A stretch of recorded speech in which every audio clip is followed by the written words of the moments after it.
Question आपको क्या बोल रहा है? बोल रहा है कि O2 माइनस आयंस का इलेक्ट्रॉनिक कॉन्फ़िगरेशन क्या है। देखिए यहाँ पे तो O2 माइनस आयंस का इलेक्ट्रॉनिक कॉन्फ़िगरेशन देखिए, अगर O रहता तो बोलते हैं ऑक्सीजन, और मेरे पास O2 माइनस है मतलब ऑक्साइड आयन का इलेक्ट्रॉनिक कॉन्फ़िगरेशन बोल रहा है।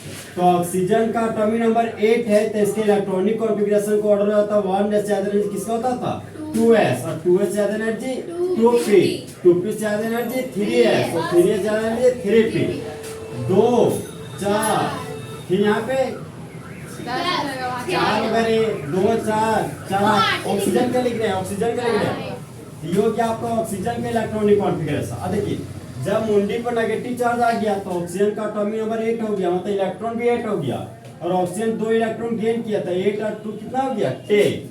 तो O2 माइनस के पास हो गया आपका 10 इलेक्ट्रॉन। तो अभी जो इलेक्ट्रॉनिक कॉन्फ़िगरेशन गए थे वो ऑक्सीजन का था, अब हम ऑक्सीजन 2 माइनस लिख रहे हैं, मतलब 10 इलेक्ट्रॉन को भरना है। तो सबसे का एनर्जी के इंक्रीज बताइए, 1 से ज्यादा एनर्जी 2s, 2s से ज्यादा एनर्जी 2p, और 2p से ज्यादा एनर्जी 3s, और 10 इलेक्ट्रॉन भरना है। 2 4 6 10 यहाँ नहीं जाएंगे। देखिए 1s2 2s2 2p6 किसका है? 1s2 2s2 2p6 आपका एक है। ये O2 माइनस था, हम लोग बस O का वो निकाले थे ना। अरे क्वेश्चन अच्छे से पढ़ना ना, ये तो परीक्षा में मिस्टेक हो जाएगा। तो इस क्वेश्चन का ऑप्शन नंबर क्या हो गया? 1 करेक्ट। अब इस क्वेश्चन पे आ रहे हैं, देखिए क्वेश्चन क्या बोल रहा है आपको कि निम्नलिखित कॉन्फ़िगरेशन के द्वारा इंडिकेट किया जाता कौन सा एटम को X से। तो सबसे पहले आप नाइट्रोजन का लिखिए। नाइट्रोजन का आपका एटॉमिक नंबर क्या हो गया 7। यहाँ पर जो आपको पूछ रहा है ना, वो आपको पूछा है कि X में कौन से इलेक्ट्रॉनिक कॉन्फ़िगरेशन इस तरह का आएगा जो हमारा नाइट्रोजन होगा, क्लोरीन होगा, फास्फोरस होगा कि सल्फर। तो नाइट्रोजन का एटॉमिक नंबर 7 हो गया। अगर इसके इंक्रीजिंग ऑर्डर लिखिएगा तो 1 से ज्यादा एनर्जी 2s, 2s से ज्यादा एनर्जी 2p, ये हो गया 2 4, और यहाँ कितना हो गया 3। ये हो गया आपका नाइट्रोजन का इलेक्ट्रॉनिक कॉन्फ़िगरेशन। आपको इनर्ट केस हम बोले थे कि हीलियम था, एक आपका नियोन था, एक आपका आर्गन था। जहाँ पर हीलियम का एटॉमिक नंबर 2 था, नियोन का 10 था, और आर्गन का 18 था। तो एटॉमिक नंबर 7 आ गया आपका। तो 7 किसके बीच आ रहा है? 1 और 9 के बीच। तो कौन सा इनर्ट केस यूज कीजिएगा? हीलियम। यहाँ पर लिख दिए हीलियम। तो हीलियम का एटॉमिक नंबर 2 होता, मतलब ये वाला ऑर्डर यहाँ पे चल गया। तो मेरे पास जो अभी फॉर्मेट आया है वो आया मेरा हीलियम 2s2 2p3। तो यहाँ देखिए तो नियोन है, मतलब ये वाला नहीं होगा, नाइट्रोजन आपका नहीं होगा। तो नाइट्रोजन आपका रेस से बाहर चल गया। अब नेक्स्ट एलिमेंट हमारे क्लोरीन। क्लोरीन का एटॉमिक नंबर कितना हो गया 17। तो 17 का सबसे क्या एनर्जी की इंक्रीजिंग ऑर्डर बोलिए, 1 से ज्यादा एनर्जी 2s, 2s से ज्यादा एनर्जी 2p, 2p से ज्यादा एनर्जी 3s, और 3s से ज्यादा एनर्जी 3p। कितने इलेक्ट्रॉन को फिलअप करना है 17। ये हो गया आपका 2 4 10, यहाँ पे 12, और यहाँ पे 5 हो गया आपका। नहीं अरे ये तो 10 12 5 17 हो गया ना। क्लोरीन का 17 था, ये हो गया 17। अब बताइए हम बोल रहे हैं कि क्लोरीन का एटॉमिक नंबर आपका 17 है, तो 9 और 17 के बीच में आ रहा है, तो कौन सा इनर्ट गैस को यूज कीजिएगा? नियोन को। यहाँ पर अगर नियोन लीजिएगा 10 आपका खत्म हो जाएगा, तो 2 4 और 6 10। तो इसका छोटा रूप हो गया आपका ये 10 2 12 5 17। तो ये वाला फॉर्मेट कहीं आ रहा है क्या? यहाँ पे आ रहा है, क्लोरीन में आ रहा है। ये वाला फॉर्मेट कहाँ आ रहा है आपका? क्लोरीन में। देखिए ना, नियोन आया, फिर H2 आया, और सॉरी नहीं 3p5 है, यहाँ 3p3 है। ये भी नियोन भी आप क्लोरीन भी आपका रेस से बाहर चला गया। अब हम लोग नेक्स्ट रूल फिर से आते हैं। नेक्स्ट हमको फास्फोरस मिला। यहाँ पर लिखिए फास्फोरस। फास्फोरस का एटॉमिक नंबर 15, प्रोटॉन का नंबर 15, और इलेक्ट्रॉन का नंबर 15। तो सबसे का एनर्जी की इंक्रीजिंग ऑर्डर बताइए, 1 से ज्यादा एनर्जी 2s, 2s से ज्यादा एनर्जी 2p, 2p से ज्यादा एनर्जी 3s, और 3s से ज्यादा एनर्जी किसका हो गया 3p। 15 इलेक्ट्रॉन फिलअप करना है आपको। ये हो गया 2 4 6 10 2 12, और यहाँ पे 3 मतलब 15। अब बताए फास्फोरस का एटॉमिक नंबर 15 है, तो ये आपका 11 और 17 के बीच आ रहा है। तो 11 17 के बीच आता है, तो कौन सा गैस ले देते? Neon inert gas. तो नियोन का एटॉमिक नंबर 10 हो गया। तो 2 4 और 6 10, तो इन सभी को हटा के क्या लिख दिया उसके बदले में? नियोन को। देखिए 10 2 12 3 15। तो देखिए neon 3s2 3p3, neon 3s2 3p3। तो कौन से एलिमेंट में आ रहा है? फास्फोरस में।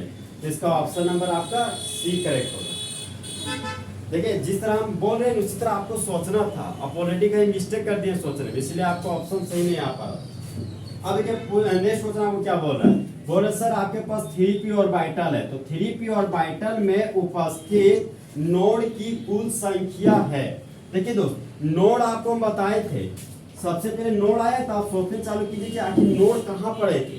जहां आपको नोड मिलेगा वहां पे जाइए। नोड भी दो प्रकार का था, एक आपका रेडियल नोड था, एक एंगुलर नोड। पढ़ने का सही तरीका यही है, कहीं आप नोड देखिए तो आप कॉपी में खोजिए कि नोड मैंने कहाँ पढ़ा, फिर नोड मिल गया, फिर आपको यहाँ पे ऑर्बिटल दिखा, दिमाग में क्लिक नहीं किया कि ऑर्बिटल क्या चीज है, तो फिर ऑर्बिटल का थ्योरी खोजिए कहाँ पे है, और उन दोनों को पढ़िए, दोनों को पढ़ के फिर सोचिए कि सोचने को कैसे बना सकते हैं। यही सही पैटर्न होता है पढ़ने का। देखिए ऑर्बिटल तो को पता है कि सेल के अंदर क्या होता था, सब सेल, और सब सेल के अंदर क्या था, ऑर्बिटल। और ऑर्बिटल एक ऐसा जगह था जहां पर इलेक्ट्रॉन के पाए जाने का संभावना सबसे ज्यादा था, तो वही आपको ऑर्बिटल कहलाता। अब देखिए नोड हम बोलते थे एक ऐसा जगह जहां पर इलेक्ट्रॉन के पाए जाने का संभावना ना के बराबर हो, वही आपका नोड कहलाता था। जैसे हम बताए थे आपका पी सबसेट का शेप हो गया डम्बेल, ये नोड था आपका, और ये आपका नोड था, नोड इसको बोलते थे लोब, जहां इलेक्ट्रॉन पाए जा रहा है, समझे। इस यही आपका एक था डबल डम्बेल डी सबसेट का शेप, तो यहाँ भी ये क्या होगी, ये आपका नोड हो गया। अरे ये लोब है, लोब यहाँ भी इलेक्ट्रॉन पाया जा रहा है, तो नोड यहाँ पे एक ही दिख रहा है, उस तरह नहीं सोच, इस तरह आप सोच लीजिए तुरंत। देखिए यहाँ पे तो नोड आपका दो प्रकार का, एक रेडियल नोड है, एक आपका एंगुलर नोड है। तो फिलहाल आपको रेडियल नोड एंगुलर नोड कभी भी एग्जाम में नहीं पूछता, जब भी पूछता आपको टोटल नंबर ऑफ नोड ही पूछता है। तो टोटल नंबर ऑफ नोड निकालने का एक छोटा सा फॉर्मूला है, टोटल नंबर ऑफ नोड्स बराबर n-1 होता है। तो n हो गया आपका सेल नंबर, तो सेल कितना आपका 3, तो यहाँ पर आप 3 लिख दिए, -1 था तो -1, 3 में से ये कितना बचा 2, यहाँ पर लिख दिए 2, तो 3p ऑर्बिटल में कितना नोड बनेगा आपका 2, तो ऑप्शन नंबर आपका सी है। और भी बोल रहे थे, अच्छा बात है बोल रहे थे। अब मान लीजिए आपके पास अगर आता 6s, तो 6s में अगर टोटल नंबर ऑफ नोड बोलता आपको, तो इसका वैल्यू कितना हो जाता, n-1 कर दीजिए। n आपको कितना है 6 में घटा दिए कितना हो गया 5, तो total number of node 6s के लिए कितना हो जाएगा आपका 5, मतलब 5 तो एक ऐसा जगह मिलेगा आपको जहां पर इलेक्ट्रॉन वहां मिलेगा ही नहीं, समझे। मतलब इलेक्ट्रॉन पाए जाने की संभावना 0 के बराबर होगा। समझ पा रहे क्या बोल रहे हैं हम सब? अरे जैसे यहाँ पे बोल रहे हैं 5 जगह पे नहीं मिल रहा है। देखिए जो सबसे पहला घर बनाते हैं वहाँ पूरा इलेक्ट्रॉन भरा रहता है, दूसरा घर खाली होता है, फिर तीसरा घर में पूरा इलेक्ट्रॉन भरा मिलेगा। कैसे स्फेरिकल होता है ना, तो स्फेरिकल के बेसिस पे सोच रहे हैं। फिर देखिए ये हो गया आपका नोड, फिर जो नेक्स्ट घर मिलेगा उसमें सो इलेक्ट्रॉन भरा हुआ तो फिर इलेक्ट्रॉन खाली मिलता है, फिर नेक्स्ट घर में इलेक्ट्रॉन आपको भारी मिलता है। यहाँ देखिए, यहाँ पे देखिए आपका ये इलेक्ट्रॉन यहाँ मिल रहा है, यहाँ मिल रहा है, यहाँ मिल रहा है, लेकिन यहाँ पर नहीं मिल रहा है, एक जगह पर नहीं मिल रहा है, और ये हो गया दूसरा जगह, तो यहाँ पर नोड हो गया आपका 2, तो उसी तरह आपका 5 ठो नोड बनेगा। इस तरह बनाते जाएगा तो 5 ठो खाली जगह आपको मिलेगा। सोच पाए, समझ पाए इस क्वेश्चन को, क्योंकि ये क्वेश्चन आया वो क्वेश्चन है टोटल नंबर ऑफ नोड्स आपके एग्जाम। n-1 याद रखना आपको, n-1 बहुत बार n तो आपको ऑलरेडी पता है, n क्या था आपका, नहीं n क्या था, नंबर ऑफ सेल। अरे n नंबर ऑफ सेल, अरे n हमको प्रिंसिपल क्वांटम नंबर के बारे में जानकारी देता हूँ, सब सेम ही है, सेल ऑर्बिट। आप ऑर्बिट बोले थे, हम नहीं सुन पाए।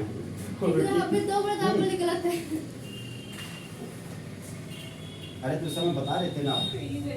देखिए यहाँ पे क्वेश्चन क्या बोल रहा है, एक बॉडी है, समझे, एक बॉडी है जिसका मास है आपका 10 मिलीग्राम, तो मास का सिंबल क्या हो गया आपका स्मॉल m, तो स्मॉल m का वैल्यू कितना दिया आपको 10 मिलीग्राम। देखिए आपको मिली दिया गया है, आप लोग मिलीमीटर पढ़े होंगे, 1 मिलीमीटर बराबर कितना मीटर, 10⁻³ मीटर, 1 मिलीमीटर बराबर 10⁻³ मीटर। अरे 1 नैनोमीटर बराबर कितना मीटर, 10⁻⁻⁹ मीटर, और 1 माइक्रोमीटर बराबर 10⁻⁻6 मीटर। तो हम क्या दिया 1 मिलीमीटर, कितना लिखिएगा 10⁻³ मीटर। कुछ नहीं होगा भैया। अरे 10 मिलीग्राम है ना, तो 10 लिख दिए, मिली के लिए लिख दिए 10⁻³ ग्राम था तो यहाँ पे ग्राम लिख दिए, तो 10 टू दी पावर माइनस 3 ग्राम आ गया। अब जो ये ग्राम है ना, उस ग्राम को आपको केजी में बदलना पड़ेगा। आखिर केजी में क्यों बदल रहे हैं उसका मामला बताते धीरे धीरे। ये आपका ग्राम है तो केजी में बदल जाएगा। तो जब भी कोई चीज को ग्राम से केजी में बदल जाएगा तो 1000 से क्या करते थे, डिवाइड। यहाँ पर आप 1000 से करने जा रहे हो डिवाइड, तो नीचे देखिए 10 टू दी पावर 3 है। 1000 को क्या लिख सकते हैं, 10 टू दी पावर 3, और 10 टू दी पावर 3 नीचे से ऊपर गया तो कितना हो गया, -3। यहाँ पर हो गया आपका 10 टू दी पावर -3। अब देखिए ये भी 10, ये भी 10, ये भी 10। अच्छा 10 को क्या लिख सकते हैं, 10 टू दी पावर 1। हाँ देखिए तीनों के पास बेस सेम हो गया आपका, तो -3 -6, और -6 में से 1 गया तो -5। तो यहाँ पे आ गया आपका दोस्त 10 टू दी पावर -5 ग्राम था, तो यहाँ पे सॉरी ग्राम को केजी में बदल दिया ना, तो ये हो गया आपका KG. 10 to the power -5 KG आ गया। अब फिर आगे बढ़े हम, तो क्वेश्चन ने बोला कि वेलोसिटी भी दिया गया आपको, कितना 100 मीटर पर सेकेंड। तो वेलोसिटी का सिंबल होता है आपका v। तो वेलोसिटी हमको दिया गया 100 मीटर पर सेकेंड। तो 100 मीटर पर सेकेंड को क्या लिख सकते हैं, 10 टू दी पावर 2 मीटर पर सेकेंड। फिर आगे बढ़े, बोलता the wavelength of the Broglie wave associated with it will be. बोल रहा है कि द ब्रोगली वेव का वेवलेंथ क्या हो सकता है। तो आपको वेवलेंथ पूछा है, और वेवलेंथ का मतलब हो गया आपका लैम्बडा। ये हो गया आपका लैम्बडा। लैम्बडा क्या बोलते थे, वेवलेंथ। तो लैम्बडा आपका क्रिस्टल मास। हम बहुत पहले बताए थे आपको कि लैम्बडा बराबर होता है आपका h/p। तो h तो मेरा कांस्टेंट टर्म था। h को क्या बोलते थे, कौन सा कांस्टेंट, प्लेस कांस्टेंट। h क्या था आपका, प्लेस कांस्टेंट, जिसका वैल्यू क्या था 6.63 10 to the power -34 joule second. एक और था केजी वाला भी, एक और था। अरे यहाँ केजी वाला है ना, तो वो केजी वाला बैठाना पड़ेगा। 6.6 और 6.022 गुना उसका 23 बोल रहे क्या, तो और 6.626 था। तो हाँ कोई दिक्कत नहीं है, ये राउंडिंग ऑफ करके दिया गया आपको 6.63। ये आपको किताबें में दिया गया है भाई, समझे। 6.63 × 10⁻34 जूल सेकंड। इसका एक और वैल्यू था 6.63 × 10⁻34 केजी मीटर स्क्वायर पर सेकंड, समझे। तो केजी मीटर स्क्वायर पर सेकंड वाला वैल्यू लेना पड़ेगा, इसीलिए हम इसको है ना मिलीग्राम पर केजी में बदले।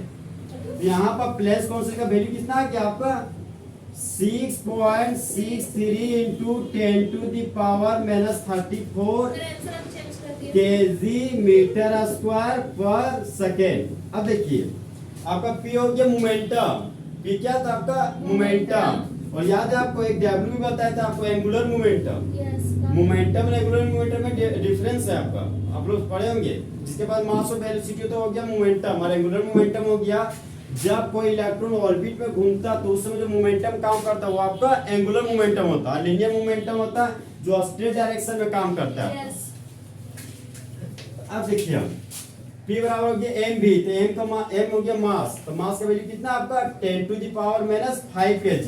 यहाँ पर लिख दिया 10 टू द पावर -5 kg। मास तो लिख दिया, हमको वेलोसिटी लिखना था। वेलोसिटी है मेरा 10 टू द पावर 2 मीटर पर सेकेंड। अब देखिए दोस्त, नीचे 1 मीटर एक ऊपर मीटर स्क्वायर, तो 1 मीटर खल्लास हो गया। ऊपर में पर सेकेंड, नीचे में पर सेकेंड, पर सेकेंड आपका खल्लास हो गया। नीचे में केजी, ऊपर में केजी, तो केजी बीजी हो गया। अब देखिए कैंसिल आउट हो गया। अब आपके पास मीटर बचा है, कहीं ना कहीं यूनिट को पता चल गया कि मीटर बचा। और वेवलेंथ, अरे वेवलेंथ वेव का लंबाई याद है आपको, वेवलेंथ बताए थे कि ये आपका क्रेस्ट बनता था, एक आपका ट्रफ बनता था। तो दो लगातार क्रेस्ट के बीच के डिस्टेंस को वेवलेंथ बोलते थे, और इसको बोलते थे ट्रफ। दो लगातार ट्रफ के बीच के डिस्टेंस को क्या बोलते थे, वेवलेंथ। वही वेवलेंथ आज आपको पूछ रहा है। हाँ अब देखिए 10 टू द पावर -5 है, 10 टू द पावर 2 है, तो ये बेस आपका सेम हो गया। तो -5 में से 2 गया, कितना बचा आपका, -5 + 2 कितना बचा 10 टू द पावर -3। तो इसको कैलकुलेट किया तो 10 टू द पावर -3 आ गया। अब -3 को ऊपर भेज दीजिए, क्या आ गया +3। तो यहाँ पर लिख दिया 10 टू द पावर 3। अब देखिए बेस सेम है, 10 सेम, तो -34 में 3 हटा दीजिए, -31 आएगा। यहाँ पर आ गया आपका 10 टू द पावर -31 मीटर, और यहाँ आपके पास बच गया 6.63। ये वाला कौन सा ऑप्शन जा रहा है आपका, सी। इसका ऑप्शन में आपको सी करेक्ट होगा और ऑप्शन में ए मारे थे आप। तो हमको चेंज नहीं किया था। रुकिए देखिए आपको जब इस तरह का देखिए यहाँ पे क्वेश्चन आपको क्या बोल रहा है, तो बोल रहा है एक आपका रेडियो वेव है। याद है आपको, हम आपको रेडियो वेव पढ़ाए थे। रेडियो वेव कहाँ से निकलता था? आपका रेडियो स्टेशन से। हाँ रेडियो। और वेव क्या है पता है ना आपको? अरे वेव था आपका क्रेस्ट और ट्रफ।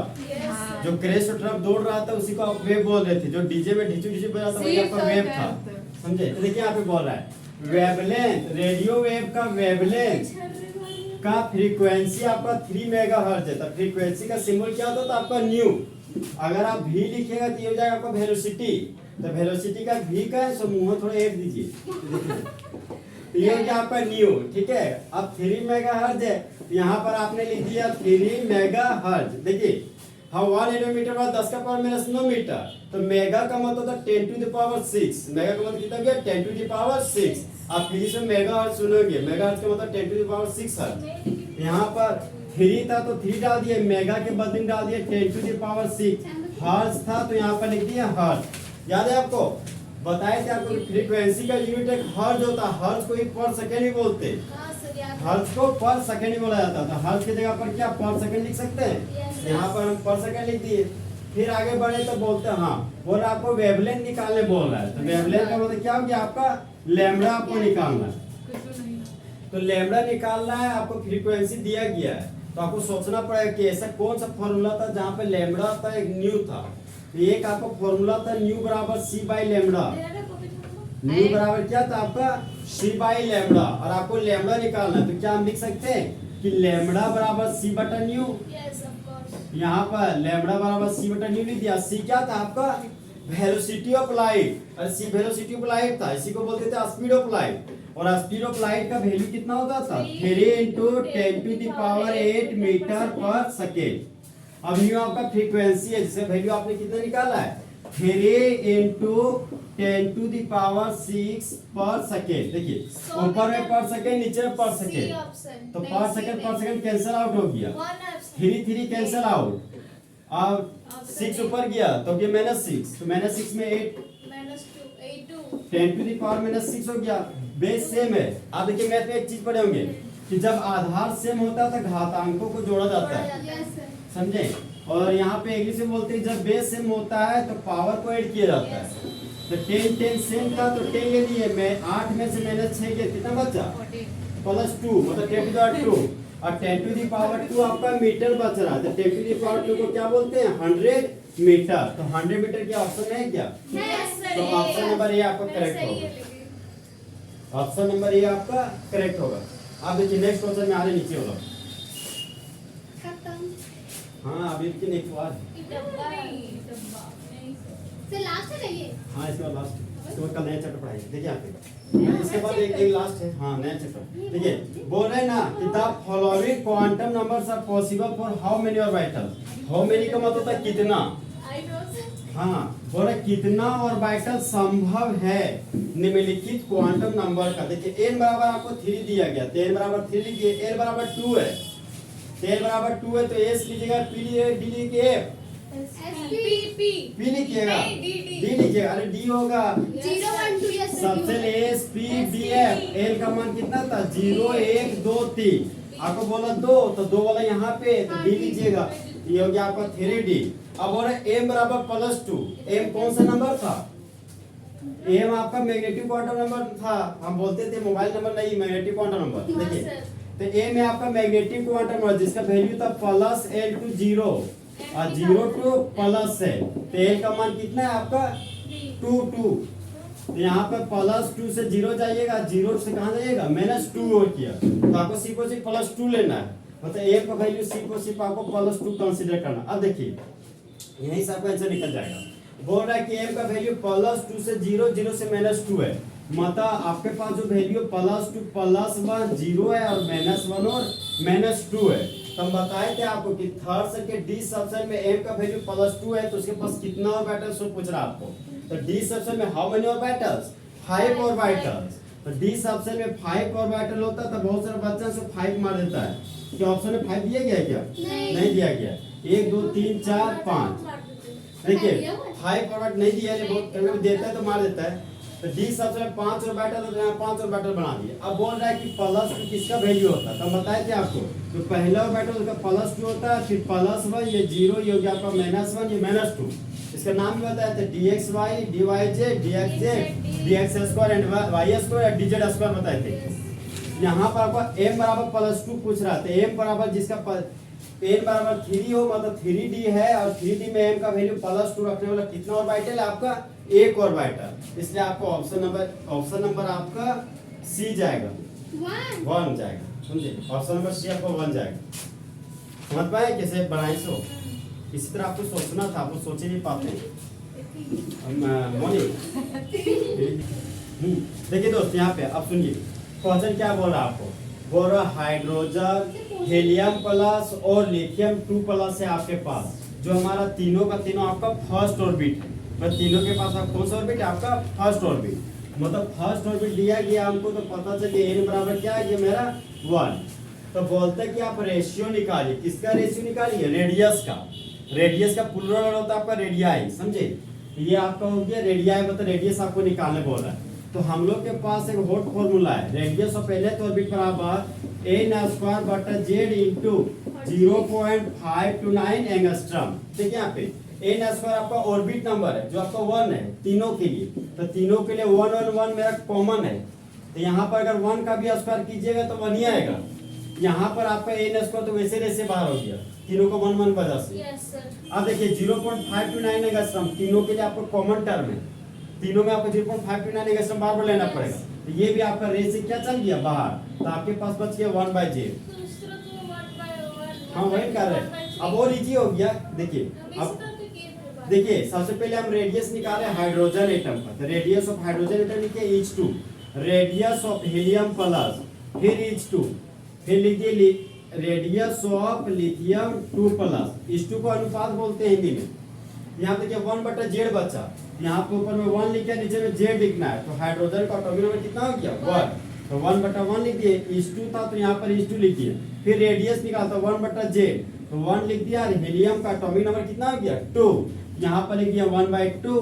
फिर H2 था, H2 लिख दिया, रेडियस का साइन था, तो रेडियस का फॉर्मूला 1/z हम लोग को मिल रहा है, तो 1/z लिख दिया। z हमारा लिथियम है, लिथियम का आपका एटॉमिक नंबर 3, तो यहाँ पर आपने 3 लिख दिया। अब देखिए 1/1 is to 1/2 is to 1/3 ये आया। तो यहाँ पर देख रहे हैं कि ऑप्शन में ऐसा नहीं मिल रहा है, और ऐसा ये लग रहा है आपको ये होगा, ये नहीं है, समझे। यही तो बात है, 1 2 3 आ गया। सबसे पहले आपको एलसीएम निकालना पड़ेगा, और ये फॉर्मेट थोड़ी दिख रहा है 1/1 is to 1/2 is to 1/3, ये फॉर्मेट नहीं दिख रहा है आपको।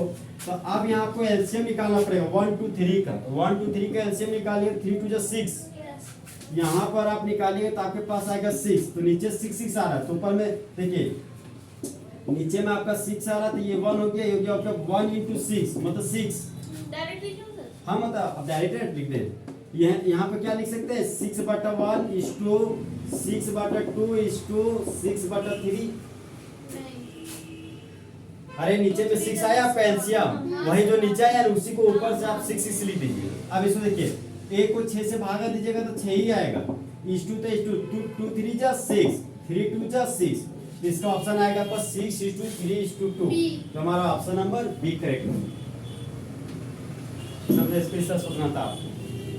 आप सब समझ पाए नहीं कैसे आपको कैलकुलेट करना है, इसमें आपका वीडियो लेना है। अब देखिए आप कहीं रुको कुछ नहीं, डॉकिएगा नहीं, इसको अंतिम में कर देते। नीचे वाला क्वेश्चन में आप कुछ सोच पा रहे हैं, आपको आयन दिया गया है सर, सोच पा रहे बनाएंगे कितना दिए सर, कितना दे दिए, क्या चीज दिए? अरे ये इलेक्ट्रॉनिक कॉन्फ़िगरेशन लिख दिए। एक ऑप्शन देखिए यहाँ पे क्वेश्चन क्या बोल रहा है आपको, सो बोल रहा है कि इलेक्ट्रॉनिक का विन्यास, इलेक्ट्रॉन का विन्यास एक जैसा है कौन से आयंस का जो जोड़ा में है, तो निम्नलिखित में से कौन सा वह एक है। तो सुनिए फिर से बोल रहा है कि इलेक्ट्रॉनिक कॉन्फ़िगरेशन एक जैसा है आयंस का कौन सा जोड़ा है जिसका निम्नलिखित में से एक आपका इलेक्ट्रॉनिक कॉन्फ़िगरेशन आपका सेम है। एक ये हाँ, अरे इन दोनों में से ये जोड़ा 1 पूछ रहा है, ये चारों में से 1 जोड़ा है ना, जोड़ा पेयर्स फॉर्म है आपका। यहाँ पे देखिए सबसे पहले मेरे पास है Cr3+, तो यहाँ पर हम क्रोमियम 3+ लिखे, तो क्रोमियम का नियरेस्ट यूनिट के साथ आर्गन होता था, और क्रोमियम का एटॉमिक नंबर 24 होता है। तो हम आपको बताए थे जब आपका केटायन वाला केस आएगा तो सबसे पहले आप न्यूट्रल एटम का लिखिए। तो क्रोमियम का एटॉमिक नंबर 24 हो गया, इसका नियरेस्ट यूनिट किसका होता था आपका आर्गन। फिर 4s2 और 3d4 एक्सेप्शन होता था, s2d4 होता था, और किसमें बदल जाता था आपका s1 और d5 में। तो आप बोल रहा है कि क्रोमियम 3+ का लिखने, तो आपको 3 तो इलेक्ट्रॉन लूज करना। तो सबसे बड़ा सेल मेरा क्या था 4th सेल। 4th सेल से यहाँ पर आप 1 इलेक्ट्रॉन लूज कर दिए, कितना हो गया था 0। और यहाँ पर d सर से बी नंबर होगा का? जो इलेक्ट्रॉन और लूज करना है, ये हो गया आपका b बोल रहे हैं। अच्छा हम देखते हैं ना, ये आपका 3d3 आ गया, मतलब 4s0 3d। तो हम बोले थे आपको कि 4s0 को नहीं लिखते हम, तो 4s0 वैसे रेस से बाहर हो गया। तो आर्गन 3d3 हो गया आपका Cr3+ का। इसी का एक और जोड़ा था, क्या था आपका आयरन 3+। तो यहाँ पर लिख दिया हम आयरन 3+। अब बताइए आयरन आपका केटायन है, तो सबसे पहले न्यूट्रल एटम का लिखते थे। तो इसका नियरेस्ट आयरन का एटॉमिक नंबर कितना था 26। नियरेस्ट यूनिट केस आर्गन, तो यहाँ पर लिख दिया आर्गन। आर्गन के बाद आता था आपका 4s2 18 तो 20 और 6 कितना हो जाता था सर बी नंबर 26। होगा। बी यहाँ पे देखिए आयरन 3+ बोल रहा है आपका, तो यहाँ पे आयरन 3+ के निकाल, मतलब 3 इलेक्ट्रॉन लूज करना है आपको। तो सबसे बड़ा सेल हो गया आपका 4 से, यहाँ से आपने 2 इलेक्ट्रॉन लूज किया तो 0 हो गया, बचे हुए इलेक्ट्रॉन डी सबसे लूज किया तो 3d5 आ गया। तो 4s0 आ गया, तो यहाँ पर इलेक्ट्रॉन नहीं तो वो भी रेस से बाहर हो गया। तो इन दोनों जोड़ा में आर्गन 3d3 आ रहा है, आर्गन 3d5। तो क्या दोनों का इलेक्ट्रॉनिक कॉन्फ़िगरेशन सेम आ रहा है क्या? नहीं आ रहा है। तो ये तो ऑप्शन नंबर ए तो गया रेस से बाहर। अब ऑप्शन नंबर बी में आया आयरन 3+ मिला था। आयरन 3+ का हमको निकालने क्या है आपके पास आर्गन 3d5, यहाँ पर लिख दिया आर्गन 3d5। एक और ऑप्शन है आपका क्या है मैग्नेस क्या मैग्नेस मैग्नीज। अरे मैग्नीज है मैग्नीज। हाँ तो वही सर, थोड़ा सा लिटिल मिस्टेक है। मैग्नेस मैग्नीज लिटिल मिस्टेक नहीं तो बड़ा मिस्टेक हो गया, ब्लंडर मिस्टेक। Mn2+। मैग्नीज का एटॉमिक नंबर आपका 25 आपने तो वही है, बोले। समझे? हम मैग्नीज बोले, तो हम यहाँ बोले अच्छा अब मैग्नीज बोले। मैग्नीज देखिए मैग्नीज का एटॉमिक नंबर 25 है। अरे मैग्नीज का एटॉमिक नंबर 25 है ना, तो केटायन केस उससे पहले किसको लिखिएगा न्यूट्रल का। न्यूट्रल का केस बोलिए आर्गन 4s2 और यहाँ कितना होगा 3d5 18 तो 20 और 5 25 इलेक्ट्रॉन। उसमें दो Mn2+ का लिखना है। तब 2 घटाना है। सबसे बड़ा सेल आपका 4 सेल है, 2 इलेक्ट्रॉन लूज कीजिएगा यहाँ से, तो 4s0 हो गया, तो ये हो गया आपका रेस से बाहर। तो आर्गन 3d5 आया, यहाँ पे आर्गन 3d5 आ बी गया। नंबर तो होगा। आपको ऑप्शन में बी करेक्ट हो गया। आप सी डी तो नहीं चाहिएगा, आपको बी पता चल गया था, वैसे जाइएगा समझे। तो ऑप्शन नंबर बी आपका करेक्ट हो गया। सी डी भी बता दे क्या? नहीं छोड़ दिया था। नहीं छोड़ सर दे। समझ में आ तो गया। सी डी आप अपने बना लीजिए, कोई दिक्कत? तो ओके।